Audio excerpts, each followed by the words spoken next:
Classification of alkaloids based on the ring structure. Ring സ്ട്രക്ചറിനെ base ചെയ്തിട്ട് ആൽക്കലോയിഡ്സിനെ 10 classify ചെയ്യും. ആദ്യത്തെ ക്ലാസിഫിക്കേഷൻ കാറ്റഗറിയാണ് phenyl ethyl amine alkaloids. Phenyl ethyl amine group present ആയിട്ടുള്ള ആൽക്കലോയിഡ്സ് ആണ് phenyl ethyl amine alkaloids. Example beta phenyl ethyl amine, ephedrine, benzedrine, tyramine, adrenaline. Naturally കാണപ്പെടുന്നുണ്ട്, അതുപോലെ സിന്തറ്റിക്കലി പ്രിപ്പയർ ചെയ്യാനും പറ്റും. ബ്ലഡ് പ്രഷർ ഇൻക്രീസ് ചെയ്യാനായിട്ട് യൂസ് ചെയ്യുന്നുണ്ട്, അതുകൊണ്ട് തന്നെ പ്രഷർ ഡ്രഗ്സ് എന്നുള്ള പേരിൽ അറിയപ്പെടുന്നു. ഫിനൈൽ ഈഥൈൽ അമീൻ്റെ ഒരു എക്സാമ്പിൾ ആണ് ബീറ്റ ഫിനൈൽ ഈഥൈൽ അമീൻ. ഫിനൈൽ ഈഥൈൽ അമീൻ ഗ്രൂപ്പിൻ്റെ പാരന്റ് സബ്സ്റ്റൻസ് ആയിട്ട് കാണപ്പെടുന്നതാണ് ബീറ്റ ഫിനൈൽ ഈഥൈൽ അമീൻ. റോട്ടൺ മീറ്റിലൊക്കെ കാണപ്പെടുന്നുണ്ട്. ബീറ്റ ഫിനൈൽ ഈഥൈൽ അമീൻ്റെ സിന്തസിസ് ആണ് കൊടുത്തിട്ടുള്ളത്. ബെൻസൈൽ ക്ലോറൈഡും പൊട്ടാസ്യം സയനൈഡും കൂടെ ട്രീറ്റ് ചെയ്ത് കഴിയുമ്പോൾ നമുക്ക് കിട്ടുന്നതാണ് ബെൻസൈൽ സയനൈഡ്. ബെൻസൈൽ സയനൈഡ് സോഡിയത്തിൻ്റെയും എത്തനോളിൻ്റെയും പ്രസൻസിൽ ട്രീറ്റ് ചെയ്ത് കഴിയുമ്പോൾ നമുക്ക് ബീറ്റ ഫിനൈൽ ഈഥൈൽ അമീൻ കിട്ടും. ബീറ്റ ഫിനൈൽ ഈഥൈൽ അമീൻ എന്ന് പറയുന്നത് ഒരു കളർലെസ് ലിക്വിഡ് ആണ്. ബോയിലിംഗ് പോയിന്റ് 197 ഡിഗ്രി ആണ്. ദെൻ മറ്റൊരു എക്സാമ്പിൾ ആണ് എൽ എഫിഡ്രിൻ. മോളിക്കുലർ ഫോർമുല എന്ന് പറയുന്നത് C10H15ON ആണ്. മറ്റൊരു സ്ട്രക്ചറും കൂടെ കൊടുത്തിട്ടുണ്ട്. എഫിഡ്രിൻ്റെ ഒരു പ്രത്യേകത എന്ന് പറഞ്ഞു കഴിഞ്ഞാൽ മോസ്റ്റ് ഓഫ് ദ ആൽക്കലോയിഡ്സിലും ഹെട്രോസൈക്ലിക് റിംഗ് പ്രസൻ്റ് ആയിരിക്കും. എന്നാൽ എഫെഡ്രിനിൽ നോക്കിക്കഴിഞ്ഞാൽ ഒരു റിംഗ് മാത്രമേ കാണപ്പെടുന്നുള്ളൂ, അതുപോലെ 1 സൈഡ് ചെയിൻ മാത്രമേ പ്രസൻ്റ് ആയിട്ടുള്ളൂ. എഫെഡ്രിൻ്റെ മെൽറ്റിംഗ് പോയിന്റ് വരുന്നത് 38.1 ഡിഗ്രി സെൽഷ്യസ് ആണ്. എഫെഡ്രിൻ കാണപ്പെടുന്ന ജീനസ് ആണ് എഫെഡ്ര. അഡ്രിനാലിനുമായിട്ട് ഒരുപാട് സിമിലാരിറ്റീസ് ഉള്ള ഒരു ആൽക്കലോയിഡാണ് എഫെഡ്രിൻ എന്ന് പറയുന്നത്. ഓറലി കൺസ്യൂം ചെയ്യാൻ പറ്റുന്ന ആൽക്കലോയിഡാണ് എഫെഡ്രിൻ.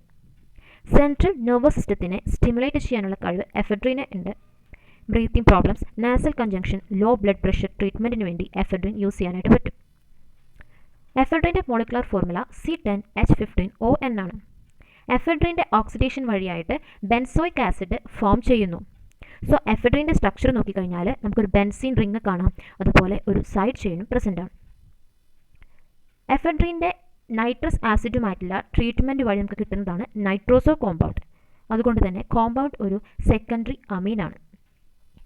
എഫെഡ്രിൻ നമ്മൾ HCl-മായിട്ട് ട്രീറ്റ് ചെയ്യുകയാണെന്നുണ്ടെങ്കിൽ നമുക്ക് കിട്ടുന്ന പ്രൊഡക്ട്സ് മീഥൈൽ അമീനും പ്രൊപ്പിയോഫീനോണുമാണ്. എഫെഡ്രിൻ്റെ സിന്തസിസ് മെത്തേഡ് എന്ന് പറഞ്ഞു കഴിഞ്ഞാൽ എൽ എഫെഡ്രിൻ നമുക്ക് സിന്തസിസ് ചെയ്യാനുള്ള ഒരു മെത്തേഡാണ് കാറ്റലിറ്റിക് റിഡക്ഷൻ. കാറ്റലിറ്റിക് റിഡക്ഷനിൽ 1 ഫിനൈൽ പ്രൊപ്പീൻ 1,2 ഡയോൺ, അതായത് ബെൻസോയിൽ അസറ്റൈൽ മീഥൈൽ അമീൻ്റെ പ്രസൻസിൽ മെത്തനോൾ സൊല്യൂഷനിൽ ട്രീറ്റ് ചെയ്യുമ്പോൾ ഫൈനൽ പ്രൊഡക്റ്റായിട്ട് നമുക്ക് കിട്ടുന്നത് ഒരു റെസിമിക് മിക്സ്ചറാണ്. എഫെഡ്രിൻ്റെ ഒരു റെസിമിക് മിക്സ്ചറാണ് കിട്ടുന്നത്. റെസിമിക് മിക്സ്ചർ നമ്മൾ മെൻറ്റലിക് ആസിഡുമായിട്ട് ട്രീറ്റ് ചെയ്യുമ്പോൾ നമുക്ക് റിസോൾവ് ചെയ്ത് സെപ്പറേറ്റ് ആയിട്ട് കിട്ടും. ദെൻ മറ്റൊരു എക്സാമ്പിളാണ് ഈ ഫിനൈൽ ഈഥൈൽ അമീൻ ആൽക്കലോയിഡ്സിൻ്റെ മറ്റൊരു എക്സാമ്പിളാണ് ബെൻസിഡ്രീൻ, അതായത് ആംഫെറ്റമീൻ. നാർക്കോലെപ്സി, ഒബസിറ്റി ട്രീറ്റ്മെൻറ്റിന് യൂസ് ചെയ്യുന്നു. സ്ട്രക്ചറാണ് കൊടുത്തിട്ടുള്ളത്. ദെൻ ബെൻസിറിഡീൻ്റെ സിന്തസിസ് മെത്തഡാണ് ഇവിടെ കൊടുത്തിട്ടുള്ളത്. ഫിനൈൽ അസറ്റോണ് മെത്തനമൈഡിൻ്റെ പ്രസൻസിൽ 150 to 1 ഡിഗ്രി സെൽഷ്യസ് ഹീറ്റ് ചെയ്ത് കഴിയുമ്പോൾ നമുക്കൊരു പ്രൊഡക്റ്റ് കിട്ടുന്നു. ആ പ്രൊഡക്റ്റ് HCl ആയിട്ട് ഫർദർ ട്രീറ്റ് ചെയ്ത് കഴിയുമ്പോൾ നമുക്ക് ബെൻസിഡ്രീൻ കിട്ടും. ഇനി ഫിനൈൽ ഈഥൈൽ അമീൻ്റെ മറ്റൊരു എക്സാമ്പിളാണ് beta para hydroxy phenyl ethyl amine, അതായത് ടൈറമൈൻ. എർഗോട്ടിൽ കാണപ്പെടുന്നുണ്ട്. എർഗോട്ടിൽ നിന്ന് എക്സ്ട്രാക്ട് ചെയ്യുന്നത് പ്രോട്ടീൻസിൻ്റെ DK വഴിയായിട്ടാണ് എർഗോട്ടിൽ നിന്ന് എക്സ്ട്രാക്ട് ചെയ്യുന്നത്. ഇനി ടൈറമീൻ്റെ സിന്തസിസ് ആണ് പറയുന്നത്. ആനിസാൽഡിഹൈഡ് നൈട്രോ മീഥൈനായിട്ട് സോഡിയം ഹൈഡ്രോക്സൈഡിൻ്റെ പ്രസൻസിൽ ട്രീറ്റ് ചെയ്ത് കഴിയുമ്പോൾ ഒരു കോമ്പൗണ്ട് കിട്ടുന്നു. ആ കോമ്പൗണ്ട് കാറ്റലിറ്റിക് ഹൈഡ്രോജനേഷൻ വഴിയായിട്ട് മറ്റൊരു പ്രൊഡക്റ്റ് തരുന്നു. ആ പ്രൊഡക്റ്റ് ഹൈഡ്രജൻ അയഡൈഡിൻ്റെ പ്രസൻസിൽ ട്രീറ്റ് ചെയ്ത് കഴിയുമ്പോൾ beta para hydroxy phenyl ethyl amine, അതായത് ടൈറമീൻ നമുക്ക് കിട്ടും. അടുത്തൊരു എക്സാമ്പിളാണ് ഹോർഡിനൈൻ, C10H15ON. അതാണ് മോളിക്കുലർ ഫോർമുല. ബാറിലൊക്കെ കാണപ്പെടുന്നുണ്ട്. ഒരു ടെർഷ്യറി ബേസ് ആണ് ഹോർഡിനൈൻ. അതിൽ ഫീനോളിക് ഗ്രൂപ്പും പ്രസൻ്റ് ആണ്. ഹോർഡിനൈൻ്റെ സിന്തസിസ് എന്ന് പറയുമ്പോൾ 2 ഫിനൈൽ എത്തനോള് ഫോസ്ഫറസ് പെൻറ്റാക്ലോറൈഡിൻ്റെ പ്രസൻസിൽ ട്രീറ്റ് ചെയ്ത് കഴിയുമ്പോൾ ഒരു കോമ്പൗണ്ട് ഫോം ചെയ്യുന്നു. ആ കോമ്പൗണ്ട് ഡൈ മീഥൈൽ അമീനായിട്ട് ട്രീറ്റ് ചെയ്ത് കഴിയുമ്പോൾ നമുക്ക് മറ്റൊരു കോമ്പൗണ്ട് കിട്ടുന്നു. ആ കോമ്പൗണ്ട് നൈട്രിക് ആസിഡുമായിട്ട് ട്രീറ്റ് ചെയ്ത് കഴിയുമ്പോൾ ഒരു കോമ്പൗണ്ട് കിട്ടുന്നുണ്ട്.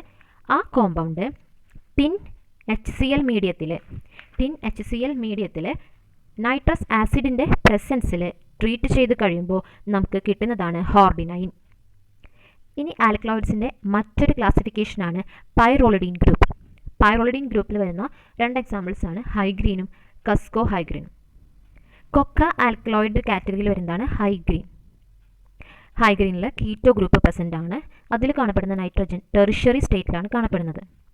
ഹൈഗ്രീൻ നമ്മൾ ക്രോമിക് ആസിഡിൻ്റെ പ്രസൻസിൽ ഓക്സിഡൈസ് ചെയ്യുമ്പോൾ നമുക്ക് ഹൈഗ്രീനിക് ആസിഡ് കിട്ടുന്നു. ദെൻ ഹൈഗ്രീൻ സിന്തസിസ് ആണ് കൊടുത്തിട്ടുള്ളത്. ഇവിടെ ഹൈഗ്രീൻ്റെ സ്ട്രക്ചർ കൊടുത്തിട്ടുണ്ട്. ദെൻ ഹൈഗ്രീൻ്റെ സിന്തസിസ് ആണ് കൊടുത്തേക്കുന്നത്. പൈറോളിഡീൻ പൈറയൽ മെഗ്നീഷ്യം ബ്രോമൈഡായിട്ട് ട്രീറ്റ് ചെയ്യുമ്പോൾ കിട്ടുന്ന പ്രൊഡക്റ്റ് പ്രൊപ്പലീൻ ഓക്സൈഡിൻ്റെ പ്രസൻസിൽ ട്രീറ്റ് ചെയ്ത് കഴിയുമ്പോൾ പൈറയൽ പ്രൊപ്പനോൾ ഫോം ചെയ്യുന്നു. ഈ കോമ്പൗണ്ട് കാറ്റലിറ്റിക് ഹൈഡ്രോജനേഷൻ വഴിയായിട്ട് നമുക്ക് മറ്റൊരു കോമ്പൗണ്ട് കിട്ടുന്നുണ്ട്. ഈ കോമ്പൗണ്ട് ഫോർമാൽഡിഹൈഡുമായിട്ട് ട്രീറ്റ് ചെയ്ത് കഴിയുമ്പോൾ നമുക്ക് റെസിമിക് ആയിട്ടുള്ള ഹൈഗ്രീൻ കിട്ടുന്നു. പൈറോളിഡീൻ ആൽക്കലോയിഡ്സിൻ്റെ മറ്റൊരു എക്സാമ്പിളാണ് കസ്കോ ഹൈഗ്രീൻ. കസ്കോ ഹൈഗ്രീൻ്റെ സിന്തസിസ് ആണ് ഇവിടെ കൊടുത്തിരിക്കുന്നത്. Gamma methyl amino butyraldehyde acetone di carboxylic എസ്റ്ററായിട്ട് കണ്ടൻസ് ചെയ്തിട്ട് കിട്ടുന്ന ഫൈനൽ പ്രൊഡക്റ്റാണ് കസ്കോ ഹൈഗ്രീൻ. ദെൻ മൂന്നാമത്തെ ക്ലാസിഫിക്കേഷനാണ് പിരിഡീൻ ഗ്രൂപ്പ്. എക്സാമ്പിൾ ട്രൈഗോനെല്ലൈനും റിസിനൈൻ. ട്രൈഗോനെല്ലൈൻ്റെ മൊളിക്കുലർ ഫോർമുലയാണ് C7H7O2N. കോഫി ബീൻസിൽ ധാരാളമായിട്ട് കാണപ്പെടുന്നു. സിന്തസിസ് ചെയ്യുന്നത് നിക്കോട്ടിനിക് ആസിഡ് CH3I ആട്ട മീഥൈൽ അയഡൈഡും പൊട്ടാസ്യം ഹൈഡ്രോക്സൈഡായിട്ട് ട്രീറ്റ് ചെയ്ത് കഴിയുമ്പോൾ മീഥൈൽ നിക്കോട്ടിനേറ്റ് മെത്ത് അയഡൈഡ് കിട്ടുന്നു. അത് സിൽവർ ഹൈഡ്രോക്സൈഡായിട്ട് ട്രീറ്റ് ചെയ്ത് കഴിയുമ്പോൾ നിക്കോട്ടിനിക് ആസിഡ് മെത്തോ ഹൈഡ്രോക്സൈഡ് കിട്ടുന്നു. വാട്ടർ മോളിക്യൂൾ എലിമിനേറ്റ് ചെയ്ത് കഴിയുമ്പോൾ നമുക്കതിൽ നിന്ന് ട്രൈഗോനെല്ലൈൻ കിട്ടുന്നു. അടുത്ത എക്സാമ്പിളാണ് റിസിനൈൻ. മൊളിക്കുലർ ഫോർമുല C8H8O2N2 ആണ്. കാസ്ട്രോയിൽ സീഡിൽ നിന്ന് ഐസൊലേറ്റ് ചെയ്യാനായിട്ട് പറ്റും. സ്ട്രക്ചറാണ് ഈ കൊടുത്തിരിക്കുന്നത്. ദെൻ ഫോർത്ത് ക്ലാസിഫിക്കേഷനാണ് പൈപ്പരിഡീൻ ആൽക്കലോയിഡ്സ്. ക്വനൈനും പൈപ്പറീനും ഇതിൻ്റെ എക്സാമ്പിൾസ് ആണ്. ക്വനൈൻ എന്ന് പറഞ്ഞൊരു ഹെംലോക്ക് ആൽക്കലോയിഡാണ്. ഫസ്റ്റ് സിന്തസിസ് ചെയ്തിട്ടുള്ള ആൽക്കലോയിഡാണ് ക്വനൈൻ എന്ന് പറഞ്ഞാൽ. ദെൻ പൈപ്പരിഡീൻ ആൽക്കലോയിഡ്സിൻ്റെ എക്സാമ്പിളാണ് ഡി ക്വനൈൻ എന്ന് പറഞ്ഞാൽ. ക്വനൈൻ്റെ മൊളിക്കുലർ ഫോർമുലയാണ് C8H17N. ഹെംലോക്ക് ഓയിലിൽ കാണപ്പെടുന്നുണ്ട്. സിങ്ക് ഡസ്റ്റിൻ്റെ പ്രസൻസിൽ ഡിസ്റ്റിൽ ചെയ്യുമ്പോൾ നമുക്ക് ക്വനൈറീനായിട്ട് കൺവേർട്ട് ചെയ്ത് കിട്ടുന്നു. അതുപോലെ പൈപ്പരിഡീൻ ഡെറിവേറ്റീവിൻ്റെ സെക്കൻഡ് പൊസിഷനിൽ സൈഡ് ചെയിൻ പ്രസൻ്റ് ആണ് ക്വനൈനിൽ. ഈ സൈഡ് ചെയിനിൽ 3 കാർബൺസ് മസ്റ്റായിട്ടും ഉണ്ടായിരിക്കണം. ക്വനൈൻ എന്ന് പറയുന്നത് ഹൈലി പോയിസണസ് ആണ്. പാരലൈസ് ആവാനും അതുപോലെ ഡെത്തിന് വരെ കാരണമാകാം. ക്വനൈൻ്റെ സ്ട്രക്ചറാണ് ഈ കൊടുത്തിട്ടുള്ളത്. ദെൻ സിന്തസിസ് ചെയ്യുന്നത് എങ്ങനെയാണെന്ന് വെച്ച് കഴിഞ്ഞാൽ 2 മീഥൈൽ പിരിഡീനും ഫിനൈൽ ലിഥിയം ട്രീറ്റ് ചെയ്ത് കഴിയുമ്പോൾ അവിടെ CH2Li ആയിട്ട് മാറും. CH3 എന്നുള്ളത് CH2Li ആയി. ദെൻ ഈഥൈൽ ബ്രോമൈഡ് ആയിട്ട് ട്രീറ്റ് ചെയ്ത് കഴിയുമ്പോൾ CH2Li എന്നുള്ളത് CH2CH2CH3 ആയിട്ട് മാറുന്നു. അത് എത്തനോളിൻ്റെയും സോഡിയത്തിൻ്റെയും പ്രസൻസിൽ ക്വനൈനായിട്ട് മാറുന്നു. മറ്റൊരു എക്സാമ്പിളാണ് പൈപ്പറീൻ. മോളിക്യൂലർ ഫോർമുലയാണ് C17H19O3N. പൈപ്പറീൻ്റെ ചീഫ് സോഴ്സാണ് പെപ്പർ. ടോക്സിക് ആക്ടിവിറ്റീസ് ഒന്നുമില്ല അതിന്. Analgesic, anti pyretic, anti inflammatory, anti convulsant, CNS depressant activities ഒക്കെ കാണിക്കുന്നുണ്ട്. അഞ്ചാമത്തെ ക്ലാസിഫിക്കേഷനാണ് pyrrolidine alkaloids. Example nicotine, myosmine. നിക്കോട്ടിൻ്റെ മൊളിക്കുലർ ഫോർമുലയാണ് C10H14N2. വളരെ ബെസ്റ്റ് നോൺ ആയിട്ടുള്ള ഒരു ആൽക്കലോയിഡാണ് നിക്കോട്ടിൻ. നാച്ചുറലായിട്ട് കാണപ്പെടുന്നതാണ് എൽഫോം. നിക്കോട്ടിൻ്റെ എൽഫോം ആണ് നാച്ചുറലായിട്ട് കാണപ്പെടുന്നത്. ഡൈക്രോമേറ്റ് സൾഫ്യൂരിക് ആസിഡ് ആയിട്ട് ഓക്സിഡൈസ് ചെയ്യുമ്പോൾ നിക്കോട്ടിനിക് ആസിഡ് ആയിട്ട് മാറുന്നു. നിക്കോട്ടിൻ്റെ സ്ട്രക്ചറാണ് കൊടുത്തേക്കുന്നത്. നിക്കോട്ടിൻ എക്സ്ട്രീംലി പോയ്സണസ് ആണ്. വളരെ ചെറിയ ഡോസ് തന്നെ സെൻട്രൽ നെർവസ് സിസ്റ്റത്തിനെ സ്റ്റിമുലേറ്റ് ചെയ്യാനുള്ള കഴിവുണ്ട്. ദെൻ അതിനുശേഷം ഡിപ്രഷനിലോട്ടും നയിക്കുന്നു. സ്ലൈറ്റ്ലി ഹയർ ഡോസസ് മരണത്തിലേക്കും അതുപോലെ പാരലൈസ് ആവാനുള്ള ചാൻസിലേക്കൊക്കെ കൊണ്ടുവരുന്നു. ഇനി നിക്കോട്ടിൻ്റെ സിന്തസിസ് ആണ് കൊടുത്തിരിക്കുന്നത്.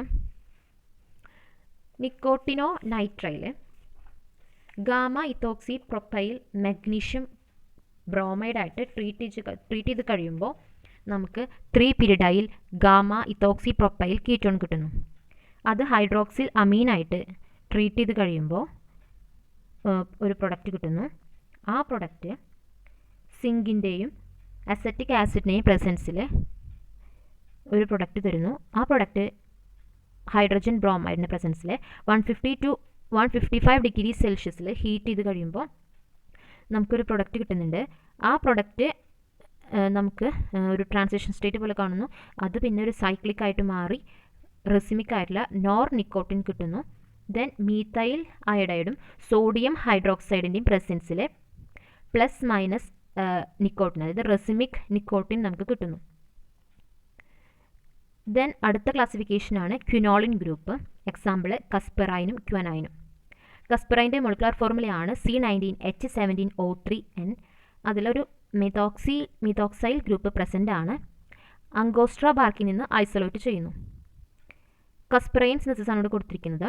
4-methoxy-2-methyl-quinoline പൈപ്പറനോൾ ആയിട്ട് ട്രീറ്റ് ചെയ്യുമ്പോൾ സിങ്ക് ക്ലോറൈഡിൻ്റെ പ്രസൻസിൽ ഒരു കോമ്പൗണ്ട് തരുന്നു. ആ കോമ്പൗണ്ട് ഹൈഡ്രോജനേഷൻ വഴിയായിട്ട് കസ്പെറൈൻ തരുന്നു. ദെൻ മറ്റൊരു എക്സാമ്പിളാണ് ക്വനൈൻ. ആൻറ്റി മലേറിയൽ ഡ്രഗ് ഒക്കെ ആയിട്ട് യൂസ് ചെയ്യുന്നുണ്ട്. സിങ്കോണ പ്ലാന്റ്സിൻ്റെ ബാർക്കിൽ നിന്നാണ് ക്വനൈൻ കിട്ടുന്നത്, L-ക്വനൈൻ. ദെൻ ക്വനൈൻ്റെ സ്ട്രക്ചറാണ് കൊടുത്തിട്ടുള്ളത്. അടുത്ത ക്ലാസിഫിക്കേഷൻ 7th ക്ലാസിഫിക്കേഷനാണ് ഐസോക്വിനോളിൻ ആൽക്കലോയിഡ്സ്. ഐസോക്വിനോളിൻ ആൽക്കലോയിഡ്സും ഫിനാൻദ്രീൻ ആൽക്കലോയിഡ്സും ഇവ രണ്ടും ഒപ്പിയം ആൽക്കലോയിഡ്സ് കാറ്റഗറിയിൽ വരുന്നതാണ്. ദെൻ ഐസോക്വിനോളിൻ ഗ്രൂപ്പിൻ്റെ എക്സാമ്പിളാണ് പെപ്പാവെറൈൻ. ഫിനാൻദ്രീൻ ഗ്രൂപ്പിൻ്റെ ആൽക്കലോയിഡിൻ്റെ എക്സാമ്പിളാണ് മോർഫിൻ. പെപ്പാവെറൈൻ എന്ന് പറഞ്ഞാൽ ഒപ്റ്റിക്കലി ഇനാക്റ്റീവ് ആയിട്ടുള്ളതാണ്, കാരണം അതിൽ അസിമെട്രിക് കാർബൺ ആറ്റംസ് ഒന്നും പ്രസൻ്റ് അല്ല. പെപ്പാവെറൈൻ്റെ സ്ട്രക്ചറാണ് കൊടുത്തിരിക്കുന്നത്. ദെൻ അടുത്ത ക്ലാസിഫിക്കേഷനാണ് ഫിനാൻദ്രീൻ ആൽക്കലോയിഡ്സ്. എക്സാമ്പിൾ മോർഫിനും കോഡൈൻ. മോർഫിൻ്റെ മോളിക്കുലർ ഫോർമുലയാണ് C17H19NO3. ഫസ്റ്റ് ഐസൊലേറ്റ് ചെയ്തിട്ടുള്ള ആൽക്കലോയിഡാണ് മോർഫിൻ. ഒപ്പിയത്തിൽ കാണപ്പെടുന്ന ചീഫ് ആയിട്ട് കാണപ്പെടുന്ന ആൽക്കലോയിഡാണ് മോർഫിൻ എന്ന് പറഞ്ഞാൽ. സിവിയർ പെയിൻ ഒക്കെ റെഡ്യൂസ് ചെയ്യാനായിട്ട് സഹായിക്കുന്നുണ്ട്. അതിൽ കാണപ്പെടുന്ന നൈട്രജൻ ടെർഷ്യറി സ്റ്റേറ്റിലാണ് കാണപ്പെടുന്നത്. അതുപോലെ ഹൈഡ്രോക്സിൽ ഗ്രൂപ്പ്സ് മോർഫിനിൽ പ്രസൻ്റ് ആണ്. Ferric chlorine test for phenols തരുന്നുണ്ട്. സോഡിയം ഹൈഡ്രോക്സൈഡിൽ ഡിസോൾവ് ചെയ്ത് കഴിയുമ്പോൾ മോണോ സോഡിയം സോൾട്ട് തരുന്നു. ഈ മോണോ സോഡിയം സോൾട്ടിൽ നിന്ന് മോർഫിൻ നമുക്ക് തിരിച്ച് റീകൺവേർട്ട് ചെയ്തെടുക്കണം എന്നുണ്ടെങ്കിൽ കാർബൺ ഡയോക്സൈഡിൻ്റെ ആക്ഷൻ വഴിയായിട്ട് നമുക്ക് ഈ മോണോ സോഡിയം സോൾട്ടിൽ നിന്ന് മോർഫീനെ നമുക്ക് തിരിച്ച് കൺവേർട്ട് ചെയ്ത് എടുക്കാനായിട്ട് പറ്റും. മോർഫിൻ്റെ സ്ട്രക്ചറാണ് ഈ കൊടുത്തിരിക്കുന്നത്. 9th ക്ലാസിഫിക്കേഷനാണ് indole group. എക്സാമ്പിളാണ് ഗ്രമീൻ. C11H14N2 ഇൻസെക്ടിസൈഡ് ആയിട്ട് യൂസ് ചെയ്യാൻ പറ്റുന്നുണ്ട്. അതുപോലെ സ്മോൾ ഡോസിൽ തന്നെ യൂസ് ചെയ്യുമ്പോൾ ബ്ലഡ് പ്രഷർ റേസ് ചെയ്യാനായിട്ട് പറ്റും. ഗ്രമീൻ്റെ സ്ട്രക്ചറാണ് ഈ കൊടുത്തിരിക്കുന്നത്. മാനിച്ച് റിയാക്ഷൻ വഴി നമുക്ക് പ്രൊഡ്യൂസ് ചെയ്യാനായിട്ട് പറ്റും ഗ്രമീൻ. ഫോർമാൽഡിഹൈഡിൻ്റെയും ഡൈമീഥൈൽ അമീൻ്റെയും പ്രസൻസിൽ നമുക്ക് ഗ്രമീൻ കിട്ടുന്നു. ദെൻ ട്രോപ്പെയിൻ ആൽക്കലോയിഡ്സ് ആണ്. എക്സാമ്പിൾ കൊക്കെയിനും എട്രോപ്പീനും. L-കൊക്കെയിൻ ആണ് കൊടുത്തിരിക്കുന്നത്. Molecular formula C17H21O4N. കൊക്ക ലീവ്സിൽ കാണപ്പെടുന്നു. വാട്ടറിൽ സ്പാരിംഗ്ലി സോളിബിൾ ആണ്. എന്നാൽ ഹൈഡ്രോക്ലോറൈഡ് L-ക്വനൈൻ്റെ ഹൈഡ്രോക്ലോറൈഡ് സോളിബിൾ ആണ്. ലോക്കൽ അനസ്തെറ്റിക് ആയിട്ട് യൂസ് ചെയ്യാനായിട്ട് പറ്റും. കൊക്കെയിൻ്റെ സ്ട്രക്ചറാണ് കൊടുത്തിരിക്കുന്നത്. Thank you.